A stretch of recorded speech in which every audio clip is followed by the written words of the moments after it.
네, 이제 오늘 말씀드릴 내용은 되게 재미없는 제조업 관련된 데이터입니다. 예.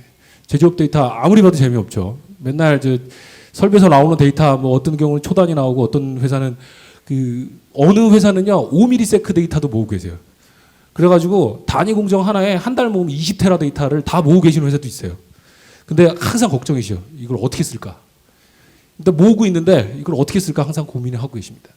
오늘 그런 고민들을 어떤 회사에서 어떻게 하고 계신지, 또는 요즘에는 그런 데이터들 나온 거 그냥 섞이지 말고 좀 다른 사업에도 좀 넓혀가고 싶다라고 하시는 회사들도 계세요.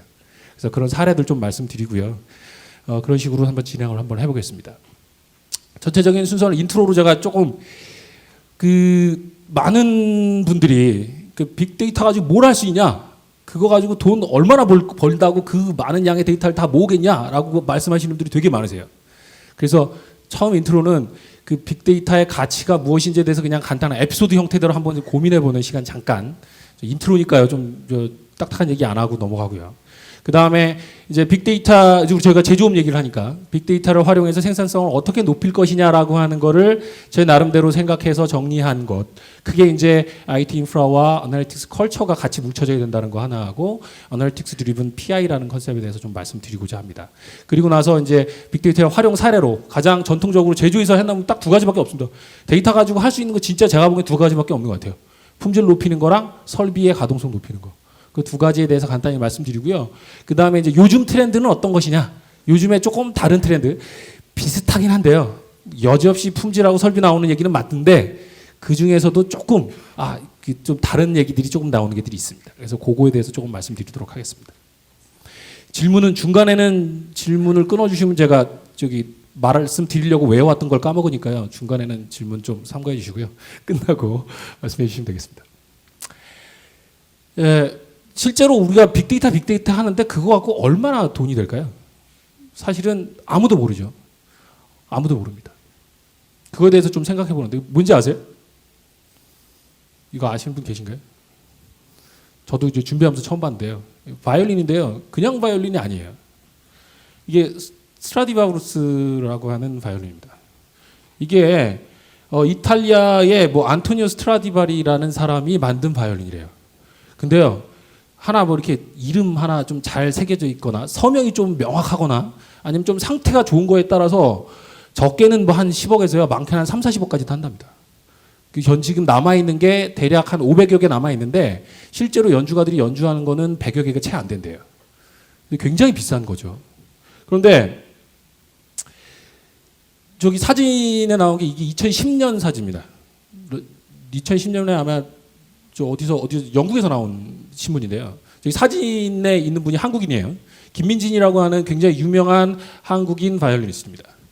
이 양반이 그 당시 가격으로 120만 파운드짜리, 그 당시 가격으로 21억짜리 바이올린, 스트라디바우루스를 역에서 놓고 커피 한 잔 사다가 뒤돌아봤더니 21억이 없어진 거예요. 누군가 훔쳐간 거죠. 막 달고 왔어요. 근데 없어지자마자 바로 찾습니다. 바로 찾는 게 아니라 바이올린을 찾는 게 아니라 범인을 찾아요. 근데 범인을 어떻게 찾게 되냐면, 이 바이올린 훔쳐간 도둑놈이 이게 21억짜리인지 모른 거예요. 몰라가지고 그걸 들고 어디로 갔냐면 인터넷 카페를 갔습니다. 인터넷 카페. 외국은 이제 우리나라처럼 PC방이 별로 없고 카페에 이렇게 인터넷 설비도 있고 거기서 커피 마시면서 이렇게 하잖아요. 거기 딱 가가지고 이거를 판다고요. 올려놓은 거예요. 각 위에다가 사진도 찍어갖고. 그래갖고 바로 걸립니다. 근데 얼마로 올려놨냐면 100파운드로 올려놓은 거예요. 얘가 이게 스트라디바우루스, 발음도 안 되네. 예, 스트라디바우루스인지 모른 거예요. 그래서 100파운드, 우리나라 돈으로 하면 지금 한 17만 원? 21억짜리를 17만 원에 내놓은 거예요. 근데 더 재밌는 건 얘가 이 양반이 그거를 인터넷 카페에서 올리면서 옆에 있는 아저씨가 뭔가를 막 악기를 검색하고 있더래요. 그래갖고 그 사람한테 이거 괜히 인터넷에 올려놓으면 증거 남으니까 이거 올리지 말고 이 아저씨인데 팔아야겠다. 아저씨 뭐 하세요? 그랬더니 저 딸한테 줄 생일 선물 찾고 있어요. 그랬더니 이거 좋아요. 이거 100파운드만 제가 팔게요. 그랬더니 100파운드? 나는 리코더 하나면 되는데 그 리코더 가게 팔래요? 그랬더니 이 사람이 그래도 자기는 100파운드는 받아야 됐나 봐요. 그래서 에이씨 100파운드 아니면 말아요. 저 인터넷에 올릴게요. 그래서 걸린 거예요. 보세요. 바이올리니스트한테는 120만 파운드짜리. 실제로 저게 이제 작년 7월에 찾아가지고요. 작년 7월에 이제 그거를 그 권고해서 경매에 붙였는데 138만 5천 파운드에 경매에 됐습니다. 24억 원에 우리나라 돈으로. 근데 예상 가격은 한 200만 파운드 됐다는데 좀 낮게 됐다지만 어쨌든 한 거의 24억 원 돈에 팔렸습니다. 실제로 경매에서. 바이올린을 굉장히 잘 켜는 사람한테는 120만 파운드의 가치가 있는 바이올린이 도둑놈한테는요 100파운드짜리인 거예요. 그리고 자기 딸한테 생일 선물로 리코더나 하나 사주려고 했던 양반한테는요 그냥 저 리코더가 제가 가지고 있는 리코더인데요. 3만 원짜리거든요. 그래서 17파운드 정도밖에 가격이 안 되는 거죠. 빅데이터의 가치는요 누가 어떻게 활용하느냐에 따라서 120만 파운드짜리 가치가 될 수도 있고 17파운드짜리 리코더가 될 수도 있다고 생각합니다. 어느 고객은 그 120만 파운드의 가치를 실제로 눈으로 볼 수 없지만 확신을 하고서 그 확신한 거에다가 투자를 하시는 거고요. 그리고 그 열매를 따시고 어떤 고객들은 야 그거 해갖고 뭐 할 거야? 라고 따지시면서 100파운드짜리 투자도 안 하시고 17파운드 정도 하면 내가 사줄게. 그거 빅데이터 할 수 있게 해줄게 하시는 거죠. 아마 이런 얘기 각 회사의 임원분들한테 많이 들으셨을 겁니다. 그 가치를 보시는 건 여기 계신 분들이고 여기 계신 분들이 그 가치를 높이는 방법은 제 생각엔 그런 연주를 잘 하는 방법은 고급 분석밖에 없다라고 생각합니다. 그러면 우리가 그런 고급 분석을 어떻게 잘 할 것이냐라고 하는 거에 대해서 제 생각에는 저희가 정리한 크게 세 가지입니다. 첫 번째는 분석 역량입니다. 분석 역량과 분석 문화죠. 아무리 분석 역량이 뛰어난 사람이 있어도요, 분석 결과 가져가서 그 임원분들 뭐 어떤 분한테 이제 담당자한테 들고 갔는데, 야 그건 데이터가 하는 얘기고 내 경험에 의하면 그거는 아무 필요 없어. 아니야, 그건 잘못된 거야.라고 무시당하기 일쑤죠. 그래서 분석 역량과 분석 문화는 반드시 같이 뭉쳐야 된다고 생각합니다. 그래서 그 분석 역량과 문화, 저희들 뭐 데이터 사이언티스트라는 말 많이 들으셨죠. 많이 그런 데이터 사이언티스트들 창의력 있고 비즈니스 감각도 가지고 있고 특히 이제 업을 알고 분석을 아는 분이죠. 분석을 능력까지 갖춘 이제 전문적인 데이터 사이언티스트의 양성이 필요하고요. 그리고 또 하나 그런 데이터 사이언티스트들의 방대한 분석을 받아줄 문화도 필요합니다. 그런 문화가 갖춰진 토대 하에서 이제 전 제조업에서 항상 이런 말씀을 쓰는데요. 프로세스 컨트롤 바이 데이터다.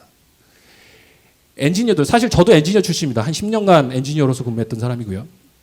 엔지니어들이 데이터로 본 결과와 그 데이터로 분석한 결과로 내린 결론과 자기가 가지고 있었던 인사이트가 다르잖아요? 그럼 안 믿어요. 그럼 어떻게 하냐면 데이터를 맞춥니다. 자기 인사이트에 맞게. 그리고 맞고 나서 잘 맞았다라고 얘기하는 거죠. 근데 그러면 안 된다. 그런 거죠. 항상 프로세스 컨트롤 바이 데이터. 데이터에 의해서 객관적으로 증명된 것만 가지고 프로세스를 컨트롤해야 되고 그런 생각으로 바뀌도록 문화까지 그렇게 바뀌어야 된다라는 거죠. 두 번째는 그런 분석 문화와 분석 역량을 서포트해 줄 시스템입니다. 뒤쪽에서 제가 그걸 두 개를 묶어서 말씀드릴 텐데 분석 역량이 있는데 또는 분석도 하고 싶은 문화도 있는데 IT 시스템이 받쳐주지 않으면요. 죄송합니다만 이 공적인 자리에서 제가 좀 내가 IT 시스템 받쳐주지 않으면 여기저기서 데이터 모아야 되죠. 분석 툴 없으면 그거 가공하려고 엑셀에서 수작업해야 되죠. 그걸 막 해갖고 뭔가 하나 봤더니 틀렸어. 그러니까 또 처음부터 그거 다시 다 해야 되죠. 그런 뻘짓 할 분 제 생각에 아무도 없다고 봅니다. 그래서 그런 뻘짓거리를 안 하도 그런 것들을 할 수 있도록 어떤 인프라가 갖춰져야 그런 분석 문화 역량이 빛을 발하는 거죠. 그래서 저는 뒤쪽에서 이제 저걸 묶어서 말씀드릴 거고요. 그 다음에 가능하다면 조직까지 갖춰지면 좋겠습니다. 여기서 잠깐 제가 뒤에서 사례에서는 말씀 안 드리는데 가장 많이 나오는 이제 P&G 사례를 말씀드리겠는데요. P&G는 비즈니스 피어라고 하는 어떤 그 의사결정 조직이 임원분으로 연결돼 있고요. 그 비즈니스 피어에서 의사결정을 할 수 있도록 만들어주는 데이터를 정리해주고 보여주는 스토리텔러라는 전문적인 스토리텔러를 키우고 있습니다. 그 전문적인 스토리텔러는 임원들이 회의할 때요. 원탁에서 회의할 때 뒤에서 그 모니터를 조종합니다. 그래서 안에서 바로 어떤 임원분들이 이런 데이터 보여줄 수 있냐 그러면 바로 자기가 가공해서 그 자리에서 보여주죠. 밑에 사람들이 계속 정제해서 올린 리포트를 보고 의사결정하는 게 아니라 자기가 이런 데이터 어떻게 됐어? 이런 데이터 어떻게 됐어? 말을 하면 뒤에서 거기서 바로 데이터를 보여주는 스토리텔러라고 하는 사람이 있다는 거죠. 그래서 그런 조직을 아예 가지고 있습니다. 그리고 또는 이제 GOC라고 하는 뭐 글로벌 오퍼레이션 센터라고 하는 것도 뭐 컨셉상으로는 같지만 글로벌 오퍼레이션을 하기 위해서 그 글로벌 오퍼레이션을 서포트하는 어떤 그런 분석 조직들 그런 것들이 있으면 정말 좋겠다라고 하죠. 근데 조직까지는 안 바라더라도 저렇게 분석 문화와 역량 그리고 시스템은 반드시 있어야겠다라는 생각입니다. 그래서 이러한 그 분석 역량, 분석 문화 시스템을 가지고 어떻게 공정 혁신을 할 것이냐 제가 가장 큰 먼저는 프로세스 컨트롤 바이 데이터를 기반으로 한 분석 문화라는 거죠. 이 중에서 여기 데이터 컬렉션 하는 거하고요. 그다음에 그걸 표준화하는 거하고 모니터링하고 피드백 해주는 것은 시스템으로도 가능하고요. 프로세스로도 강제화시킬 수 있습니다. 그거는 이제 제가 이제 컨설팅 해하면서 항상 프로세스 이렇게 잡으십시오, 이렇게 잡으십시오라고 할 때 시스템과 프로세스로 잡을 수 있습니다. 그런데 이게 데이터를 분석하는 부분이 그 문화가 갖춰지지 않으면 안 되는 거예요. 그래서 이게 끊어지면 이게 데이터 어널리시스 부분이 끊어지면 데이터가 모아지고 표준화하고 피드백하는 그런 어떤 선순환 고리가 안 만들어지는 거죠. 그래서 굉장히 데이터 분석이 중요하다라고 하는 거고요. 그래서 이런 데이터 분석 역량과 데이터 분석 문화가 같이 있는 상태에서 제 생각엔 그런 right analytics culture를 바탕으로 해서 analytics driven PI를 하게 된다면 저런 것들이 선순환 구조를 이루어지면서 지속적으로 생산성을 혁신할 수 있겠다라는 거죠. 이런 것들을 하기 위해서 아까 전에 말씀드렸던 IT 인프라가 필요하다는 겁니다. 공정관리, 품질관리, 설비관리, 뭐 기타 등등의 IT 인프라들이 그냥 상대된 형태가 아니라 통합된 형태로 모아지고 그런 모아진 형태에서 엔지니어들이나 이제 현업들이 굉장히 빠르게 데이터에 액세스하고 그걸 가지고 빠르게 데이터를 볼 수 있는 형태의 이제 IT 인프라가 있어줘야 저런 분석 문화와 어널리틱스 드리븐 PI가 성공할 수 있겠다라는 거고요. 그래서 그런 측면에서 제가 전체적인 어떤 프레임워크를 말씀드렸고요. IT 인프라하고 어널리틱스 컬처에 대해서 이제 간단히 한 가지 좀 말씀드렸던 부분을 조금 더 보는 형태로 말씀드리고 그다음에 이제 어널리틱스 드리븐 PI에 대해서 말씀드리도록 하겠습니다. IT 인프라 뭐 다 아시죠? 데이터 웨어하우스, 올랩, 통계 패키지 오늘 여기 세스 포럼이니까 제 세스라고 쓰려다가 너무 속보이는 것 같아서 근데 그냥 세스라고 아십시오. 세스가 제일 좋으니까. 예. 분석 통계 툴, 뭐 저런 것들이 다 IT 인프라입니다. 그죠? 그 다음에 어널리틱스 컬처, 데이터에 의해서 의사결정하는 의사결정 방식, 그 다음에 분석 전문가 또는 그거를 따르는 조직, 이런 것들이 이제 어널리틱스 문화죠. 그런데 IT 인프라만 있으면요, 많은 회사들, 제가 여러 회사들을 이렇게 분석 관련돼서 이제 그 고객들을 찾아보면, 우리 시스템 다 만들어 놨는데요. 다 만들었는데 이거 쓰질 않아요. 라고 말씀하시는 분들이 되게 많으세요. 그죠? 데이터 다 있대요. 우린 데이터 다 있는데 쓰질 않는다. 라고. 그게 바로 저런 거죠. 전식성입니다.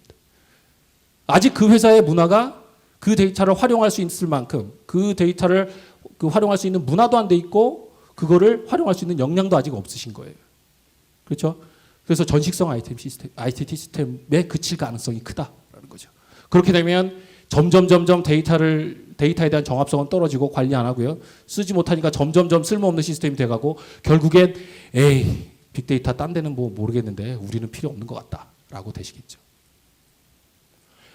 두 번째는 IT 시스템이 없고 어널리틱스 컬처만 우린 진짜 분석하고 싶은데 IT 시스템이 없어요. 그러면 아까 전에 제가 말씀드린 연락벌짓 해야 되는 거죠. 그죠?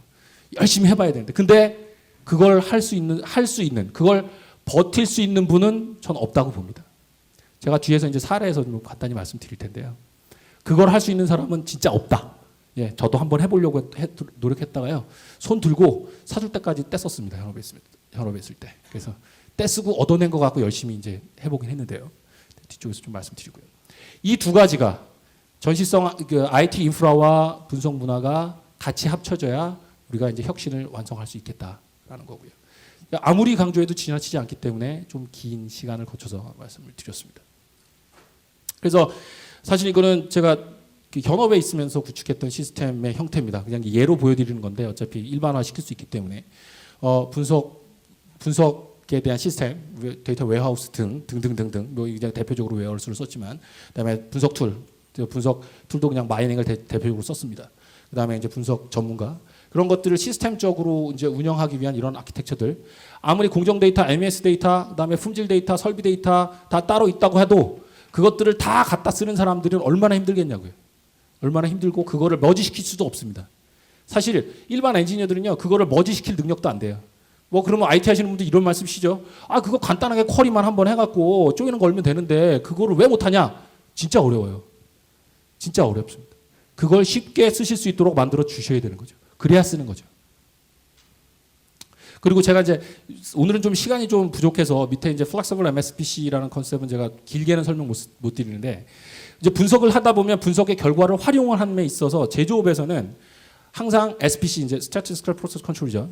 일반적인 단별량 SPC를 활용하기가 어렵기 때문에 앞에 멀티베리에이트이 항상 붙어야 됩니다. 근데 그거를 어떻게 잘 활용할 수 있느냐? 분석 전문가가 만들어낸 결과를 바로 시스템에 올려서 엔지니어들에게 바로 서비스를 해줄 수 있는 MSPC 아키텍처가 있는데 그 부분을 이제 세스가 구축한 사례입니다. 그래서 저거를 말씀드리고 싶은데 좀 너무 길어서 어쨌든 저런 게 있다. 제조업에서는 단별량으로 볼 수 없고 다별량으로 봐야 되고 그런 다별량을 그 분석 전문가가 다별량 모니터링 기법을 찾아서 그걸 바로 시스템에 올려서 엔지니어들에게 서비스하고 그리고 그게 조금 이상하다 싶으면 바로 로직을 조금 수정해서 현업에서 바로 올려서 활용할 수 있도록 IT 가이가 손대지 않아도 고칠 수 있도록 그렇게 시스템을 구축해주면 훨씬 더 손쉽게 만들 수 있다라고 이제 라는 저런 아키텍처인데요. 한번 저거에 대해서 궁금하시면 나중에 좀 개인적으로 말씀해 주시면 되면 자세하게 알려드리도록 하겠습니다. 예, 그다음에 이제 Analytics Driven PI에 대해서 컨셉에 대해서 좀 말씀드리고 싶은데요. Analytics Driven PI는 크게 보시면 크게 어려운 거 아닙니다. 분석을 해가서 그걸 PI로 연결시키고 그걸 PI로 연결시키면 그게 데이터 품질이 높아지고 데이터 품질이 높아지면 분석이 더 잘 되고 더 잘 된 걸 가지고 하면 PI를 또 할 수 있고 한다는 그런 선순환 구조죠.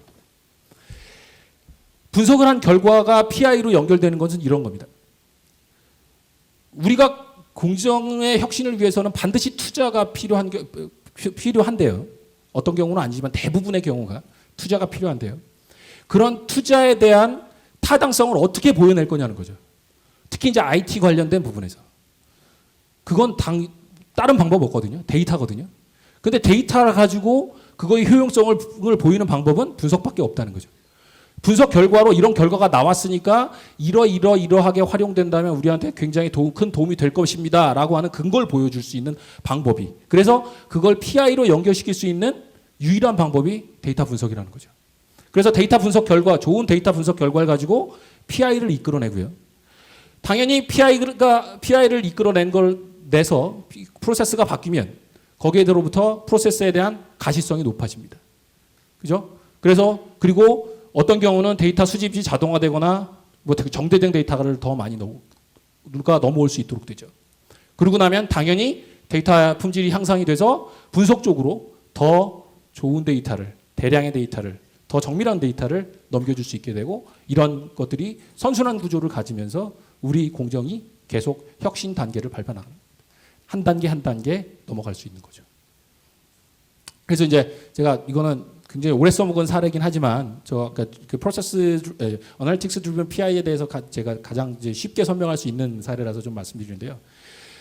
첫 번째하고 두 번째는 그냥 분량 제가 간단히 말씀드릴게요. 뭐 저거를 기술적으로 설명드리면 너무 장황하니까 첫 번째, 두 번째 다 특정 분량이 일어난다라는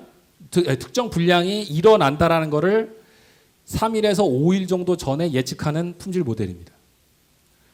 저 모델 가지고 어떻게 쓰냐면요. 저 모델 가지고 대부분 IT 하시는 분들은 그냥 분량이 나니까 현업한테 이 분량 났다라는 거 결과를 딱 주면 현업이 쓰겠지? 절대 안 쓰죠. 왜냐면 믿질 않아요.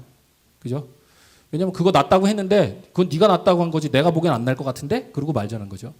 그런데 저게 실제로 분량이 난다라고 하는 증명이 몇백 원치 되면요. 그거를 현업에서 저 분석 결과를 활용해서 어떻게 하면 분량이 줄어들 수 있는지 엔지니어들도 보도록 활용하도록 만들어주는 거죠. 뭐냐면 예를 들어서 3일 정도 전에 저 첫 번째 예측 모델은요.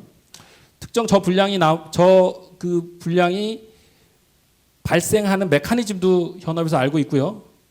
분량을 조치할 수 있는 방법도 알고 있습니다. 그런데 분량을 조치를 하면 한 3시간, 4시간 정도 분량이 나요. 조치를 하는 과정 중에서. 그런데 그거를 한 3, 4일, 5일 정도 놔두면 한 일주일에서 2주일 정도 전량 분량이 나는 분량이죠. 선택하게 만드는 겁니다. 그러면 이제 현업들은 어떻게 생각하냐면요. 이제 판단을 하는 거죠. 3시간에서 4시간 정도 분량 나니까 이제 제조업에서 오시는 분들 얼마나 계신지 모르겠습니다만 좀 죄송합니다만 나니까 그거를 자기네들 잡체인지 시간에는 잡을 바꾸면서 어느 정도 이제 그 DT 다운타임을 받거든요. 현업에서. 그럼 그 시간에 그걸 하면 잡체인지도 하고 저 분량 나는 거 조치도 하고 랑 같이 하는 거죠. 그러면 분량 날 때 우리가 분량 조치를 하기 위해서 잡아야 되는 다운타임이 하고 잡체인지 하면서 잡아야 되는 다운타임이 두 개가 합쳐지니까 그만큼 줄어들겠죠. 그렇게 활용하도록 프로세스를 바꿨습니다. 그래서 엔지니어들한테 이걸 주고 결과가 믿을만 하다라는 거를 밝혀지니까 엔지니어들이 자발적으로 그렇게 운영을 하는 거예요. 이걸 모니터링을 하고 있다가 워닝이 딱 떠지면 그걸 가지고 같이 협의하다가 이거 지금 조치할래? 아니면 내일 조치할래? 모레까지 버틸 수 있어? 그럼 그때 만약에 안 되면 생산 계획까지 바꿔버립니다. 이거 내일 조치해야 되니까 우리 모레 잡체인지 한다. 그리고 대신 그럼 딴 라인에서 이 제품 생산하도록 받아줘. 이렇게 바꿔주는 거죠. 그러면 그 DT 타임이 줄어들 수 있다는 거죠.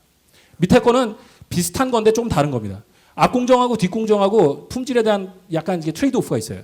조치하는 방법도 알고 원인도 압니다. 그런데 저게 원인이 뜨면 뒷 공정에서 그거를 받아줄 수 있으면 여유가 있으면 그 조치를 하고요. 그렇지 않으면 어쩔 수 없이 그대로 놔둡니다. 그거는 어떻게 하냐면 엔지니어들이 순수하게 의사결정을 하도록 놔두는 거죠. 일반적으로 분석 결과를 뒤밀어서 네가 이렇게 해야 돼라고 던져버리면요. 엔지니어들 아무도 안 믿거든요. 그런데 저 결과를 가지고 저렇게 활용할 수 있도록 어떤 프로세스와 연결시켜주면 굉장히 좋아하고 그거를 자기네들이 그것도 당연히 이제 엔지니어의 성과로 좀 밀어줘야죠. 그렇게 해주면 그걸 쓴다는 거죠. 조금 더 깊게 말씀드릴 프로세스 드리븐 PI 사례는 세 번째입니다.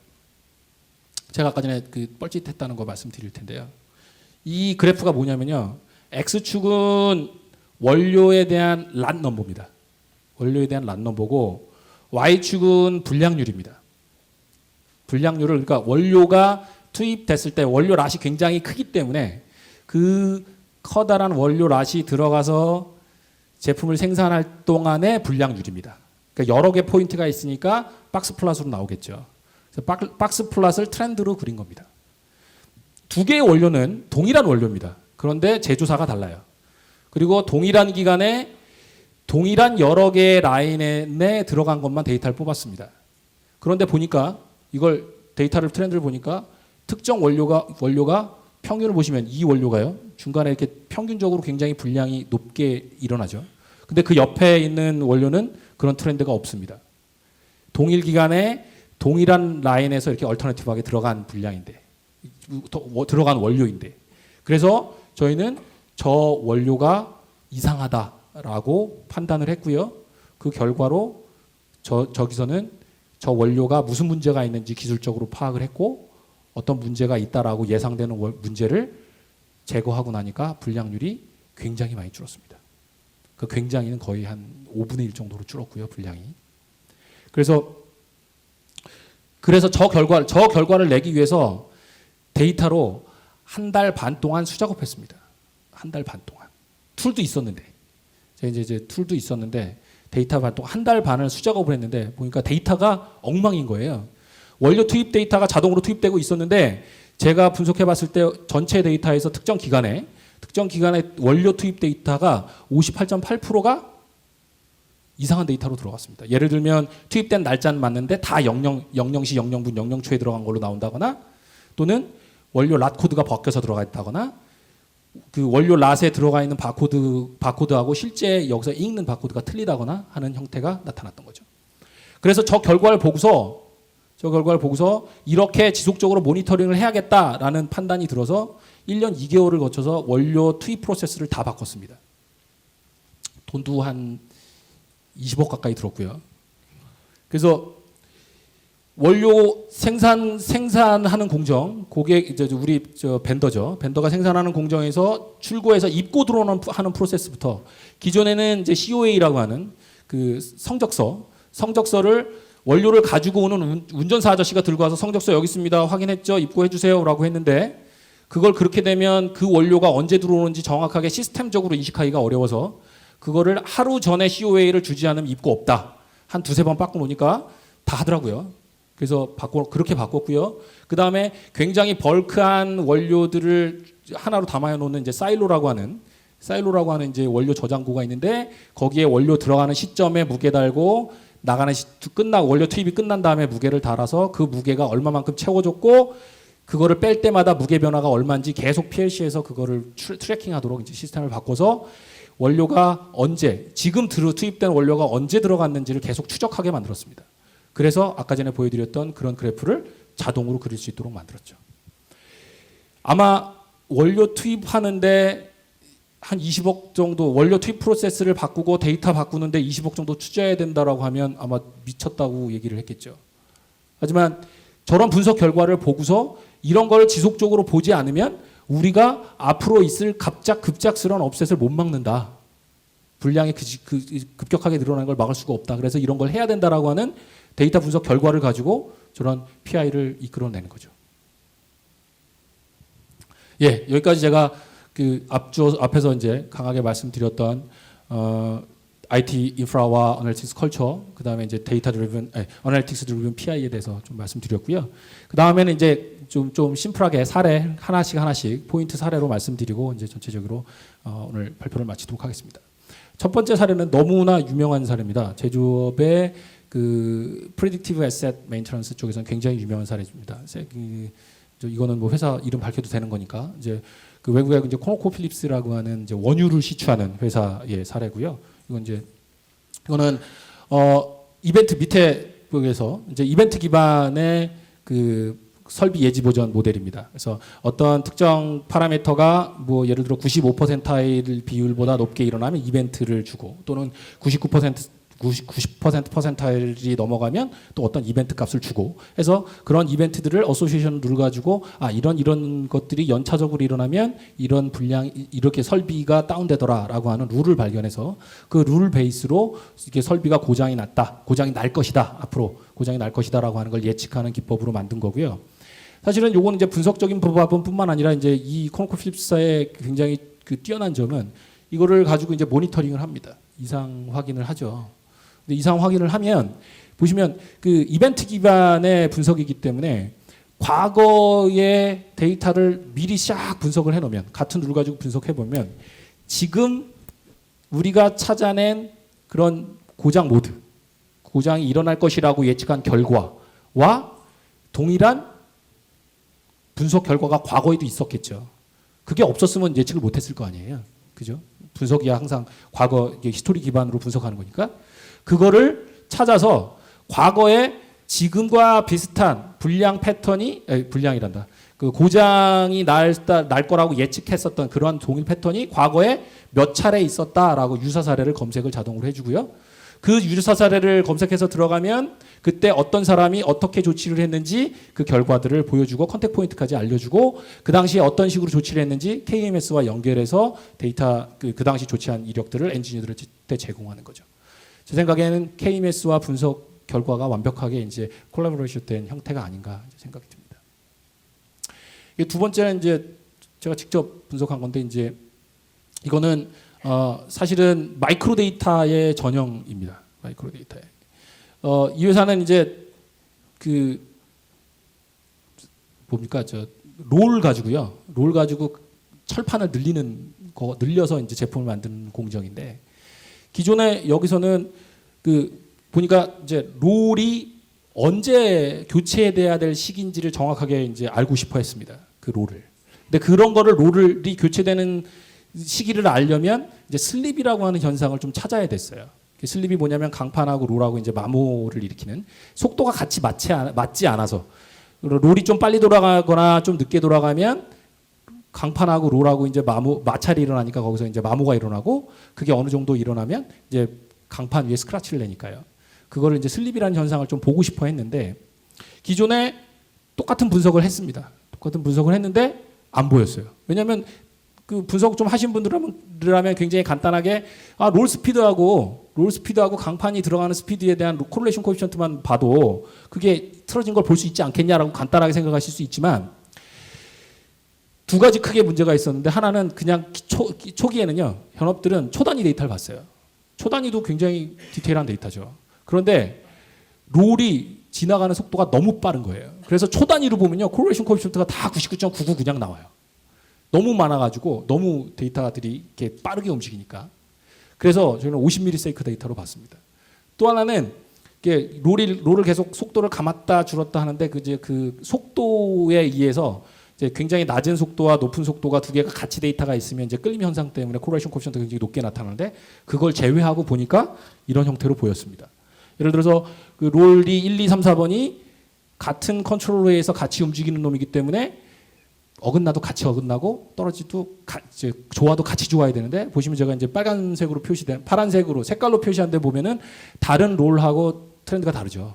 그러면 저 다른 트렌드를 빼서 적분을 하면 저만큼 저 적분된 양만큼이 슬립이단 양이고 그걸 계속 누적해서 쌓아가다 보면 어느 수준에서 돼서 경고 수준을 주고 위험 수준을 주면 롤을 실제로 롤의 교체 시점을 우리가 있는 데이터만 가지고도 알 수 있겠다. 따로 이제 또 인스펙션을 하지 않아도라고 할 수 있다는 거죠. 이게 사실은 50ms 데이터를 모아야 됩니다라고 이제 모든 회사에게 다 말씀드릴 수는 없는 거죠.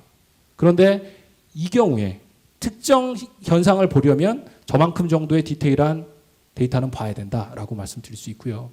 또 하나 이제 비슷한 사례로 말씀드리는 건 예를 들어서 여기 제조업에서 오셨으면은 그 제조업에서는 제일 많이 쓰는 게 그거잖아요. 모터잖아요.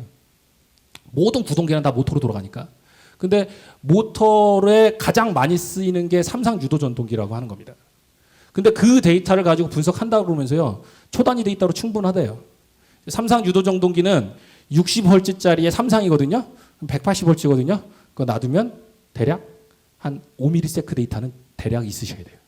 그래야 그 전동기에 들어오는 데이터들의 현상을 그나마 그 180Hz의 사이클로나마 하나씩이라도 보실 수 있는 거죠. 근데 그런 데이터를 보지 않고 전동기 데이터는 다른 센서, 특별한 센서, 거기서 대부분이 이제 진동 센서죠. 이제 진동 센서 아니면 못 봐라고 하시는 분들이 태반인 거죠. 진동 센서는 그거는 굉장히 그 디테일한 정보들을 갖고 있기 때문에 데이터 양이 많거든요. 그런데 제 생각엔 그런 디테일한 그만큼 정도의 디테일한 정보만 모을 수 있다면 굳이 진동 센서 달지 않아도 진동 센서는 이렇게 그 에러가 굉장히 많아요. 그래서 믿을 수 없는 경우가 굉장히 많거든요.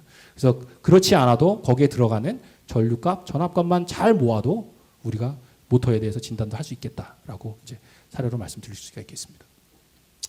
그다음에 이제 전통적으로 가장 많이 활용하는 게 이제 품질 분석이죠. 이 부분은 이제 이런 어떤 여러 개의 단위 공정을 거치는 경우에 그 우리가 공정 단위별로 이렇게 패스가 너무 복잡해서 어느 설비 분량 맨 끝단에서 분량을 딱 측정해 봤는데 분량이 갑자기 늘어났단 말이죠. 근데 그 늘어난 분량이 어디서 나왔는지조차 알기도 되게 어려운 반도체 공정 같은 경우 또는 디스플레이 공정 그런 기타 등등 하이테크 산업의 경우에는 저런 문제들이 굉장히 많죠. 그래서 단순하게 그 설비 그 제품이 그 랏이 생산된 랏이 어느 공정을 패스를 지나고 왔는지만 분석을 하고 그걸 가지고 디시전 트리 돌려보면 그 분량률이 어디 공정에서 높였는지 알 수 있다는 거죠. 그래서 혐의 라우트를 찾고 그 혐의 라우트를 찾아 나온 거에서 이 공정이 이 분량이 발생할 확률이 분량을 발생시켰을 확률이 가장 높다라고 알려주고 그 혐의 설비가 나오면 당연히 그 밑에 단에 있는 혐의 센서나 또는 그 기타 다른 것들도 알 수 있겠고 변경점까지도 같이 알 수 있겠죠. 그래서 전통적으로 가장 많이 사용하시는 방법이고요. 그다음에 이제 이거는 많이들 아실 겁니다. 버추얼 메트로로지라는 가상 계측 방법. 우리가 그 파괴 검사를 하는 경우에 몇 가지 샘플링에서 측정 값을 얻을 수밖에 없는데 그것들 때문에 생기는 우리가 측정하지 못한 샘플에 대한 그 품질 문제, 그 품질의 스펙 아웃된 제품이 고객한테 나가는 그런 현상을 막기 위해서 샘플링된 y 값과 x 값으로 모델링 이제 그 관계식을 찾아내고 중간에 측정되지 않은 품질 값이 측정되지 않은 것을 x 인자로부터 예측한 다음에 특정 구간에 이렇게 스펙 아웃이 검사로 발견되지 않는 스펙 오버가 낮다라고 이제 예측 모델이 찾아주면 그 부분에 대한 검사를 강화한다든지 뭐 물론 이제 양의 출하시켜야 될 양에 따라 달라지지만 출하의 양에 좀 여유가 있다면 제품을 출하하지 않고 블락시킨다든지 하는 프로세스를 통해서 그런 부분들을 감안할 수 있다는 막을 수 있다는 거고요.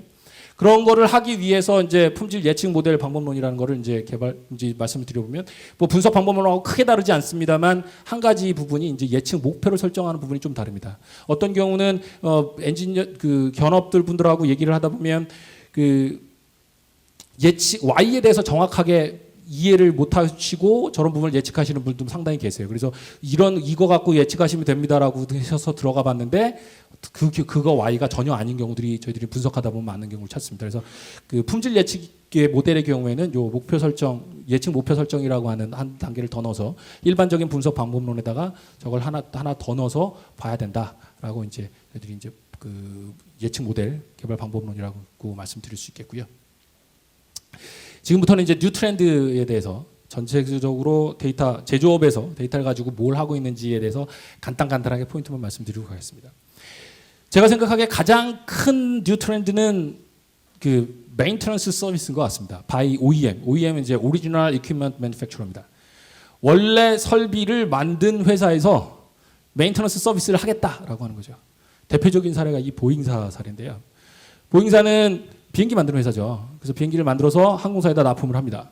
그런데 그냥 납품만 하고 니네들이 잘 메인터넌스 해, 뭐 정비 잘 해갖고 잘 써라고 하는 게 아니라 데이터가 비행기가 뜨고 내리면 데이터 연결해서 바로 보잉사의 중앙 데이터로 서버로 데이터가 모이고 설비를 만든 사람이니까 그 데이터의 현상을 보면 얼마나 설비가 고장 날지 안 고장 날지를 잘 알겠어요. 그죠? 대충 어떤 식으로 나오면 어떤 식의 패턴으로 나오면 얘가 어떤 고장이다라는 거를 너무나 잘 아는 거죠. 근데 그런 것들을 다 알려주면 자기네들 영업비밀 나가는 거니까 못 알려주는데 근데 자기네들이 가지고 있었던 노하우를 분석해서 고객들한테 알려주면 그건 이제 자기 노하우도 지키고 자기네들이 그 메인터넌스 서비스라고 하는 새로운 어떤 비즈니스 영역을 창출하는 거죠.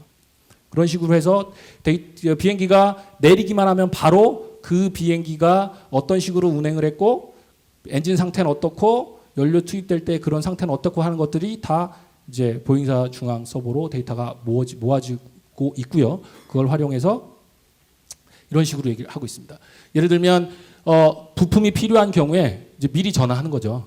딱 보면 야 니네 데이터 보니까 그 비행기가 이런 상태로 이런 상태로 보이니까 니네 이런 부품 갈아야 되겠는데 이거 이제 어떡할래? 그러면 이제 예를 들어 대한항공 같은 경우에서는 어떡하지? 우리 그거 없는데 우리가 한 5일 내에 보내줄게. 가져다 써? 라고 하는 거죠. 그러면 대한항공이 뭐 사제로 만드는 것보다 훨씬 더 비싸게 팔겠죠.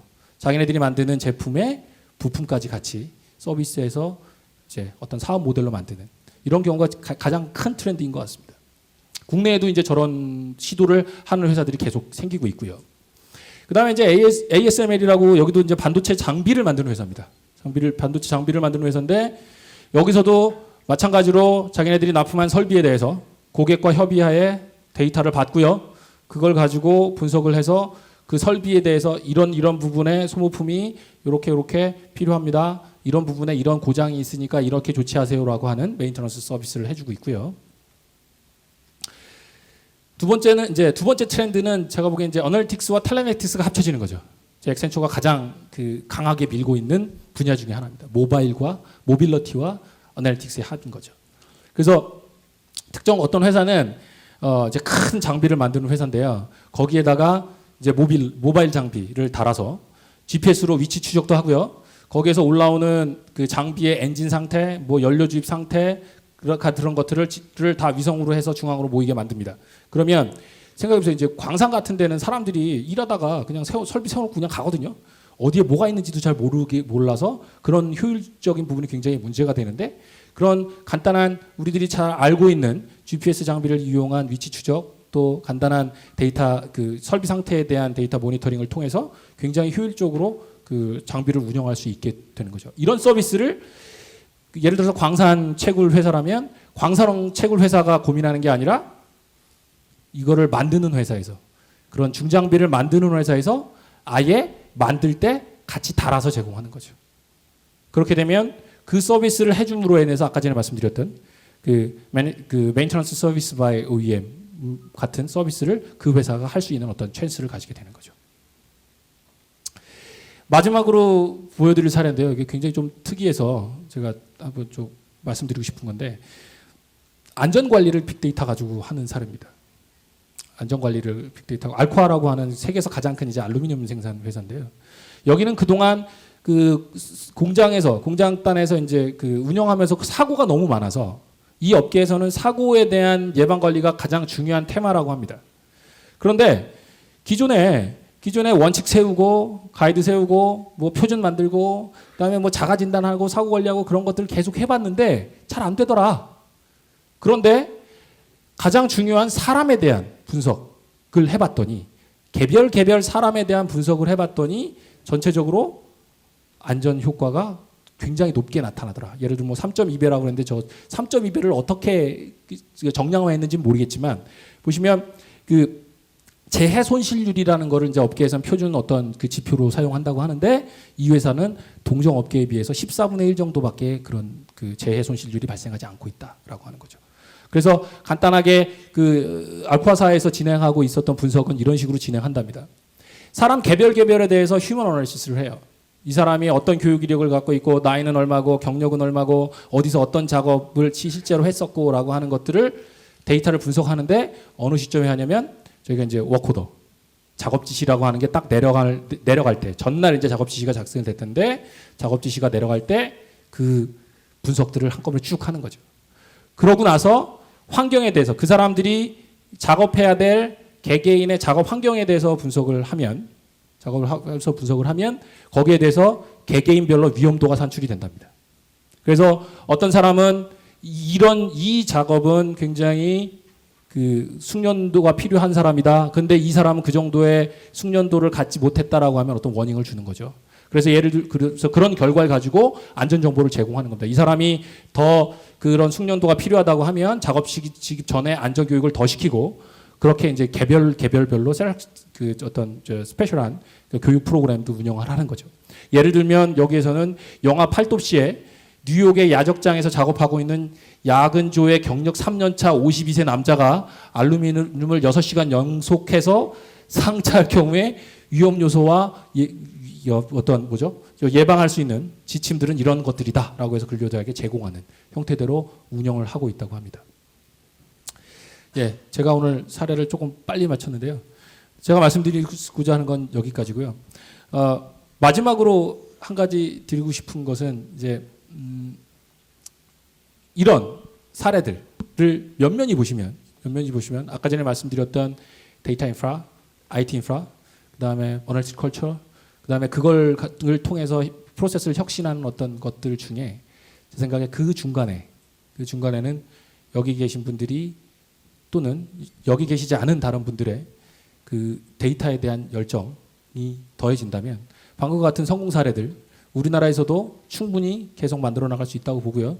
이 우리나라 뭐 제조업 경쟁력이 최고로 올라가야 되는 나라라고 생각합니다.